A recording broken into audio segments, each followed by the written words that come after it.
না না তদন্ত কিয় লাগে ইয়াতে এতিয়া ইমান ধুনীয়াকৈ কথাখিনি যে তদন্তটো কৰিয়ে দিলে দেখোন ৰাইজে তেওঁ তদন্ত মানে কি বিচাৰিছে তেওঁক এতিয়া মই মাতি আনি পুলিচ থানাত ভৰাও কি তদন্ত বিচাৰি আছে তদন্তটো হৈয়ে গ'ল ৰাইজে কৈছে যে তেখেতে সেকেন্ড ডিভিজন পাইছিল এতিয়া এটা তদন্ত কেতিয়া হ'ব যেতিয়া কোনোবাই ক'ব সেকেন্ড ডিভিজন মই পোৱা নাই চৰকাৰে ভুল কৈছে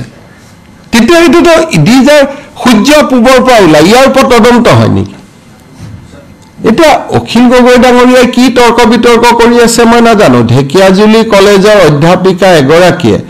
অলৰেডি বাতৰি কাকতত টিভিত কৈ দিলে ফেসবুকত দি দিলে যে এওঁতকৈ মোৰ নম্বৰ বেছি আছিল তাৰ পিছত তেওঁ কলে মোৰ পত্নী ৰিসাৰ্চ কি পিএইচডি ডিব্ৰুগড় ইউনিভাৰ্চিটি কলেজত এতিয়া আমাৰ কোনো পিএইচডি ব্যৱস্থাই নাছিল গল এটা ইয়াৰ ওপৰত কি ইনকুৱাৰী লাগে মই বুজি পোৱা নাই চাকৰিটো ললে এটা ইনকুৱাৰী কি কৰিম ইনকুৱাৰী তাবুৰাম টাইট ডাঙৰীয়া আছিল সেই সময়ত এটা মই মৃত মানুহজনক লৈ এটা কি ইনকুৱাৰী কৰিম তেখেতক আনি মই সুধিব লাগিব নেকি যে আপোনাক কোনে সেই সময়ত ৰিকুৱেষ্ট কৰিছিল গতিকে ইয়াত ইনকুৱাৰী কিলা পলাবটো মই ভাবো যে পলুৱাৰ প্ৰশ্নটো কত যদি কথা হলহেতেন যে নহয় মুখ্যমন্ত্ৰীয়ে ভুলকৈ কৈছে সেই সময়ত তেওঁতকৈ চোকা ছোৱালী কোনো নাছিল এতিয়াতো কি নাম জানো তেখেতৰ মহিলাগৰাকী তেওঁতো জল নতকৈ কি ডালিমা কাকতি গতিকে এটা সাংবাদিকৰ দায়িত্ব যে তদন্ত কৰিলে মই কি কৰিম আৰু পুলিচেদি ডালিমা কাকতিৰ মাৰ্কশিট খেনি আনিম পুলিচেদি অখিল গগৈ ডাঙৰীয়াৰ ঘৰৰ মাৰ্কশিট খেনি আনিম আমি এটা কোৰ্টত ৰিপৰ্ট দি দিম যে দুইখনৰ ভিতৰত কোৱালিফিকেশনটো আপোনালোকে চাওক হিমানখিনি কৰাৰ প্ৰয়োজন আছিল নেকি স্যাৰ আপুনি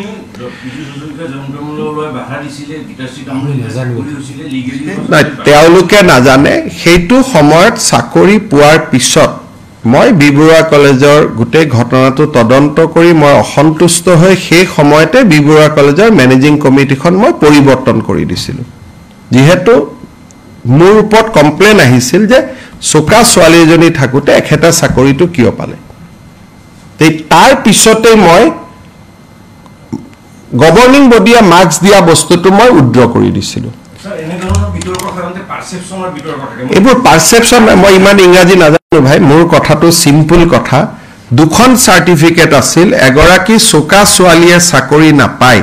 তাতকৈ তলৰ ছোৱালী এগৰাকীয়ে চাকৰি পালে মই বিবৰুৱা কলেজক খুদিলো বোলে চাকৰিটো দিয়েই দিলো স্যাৰ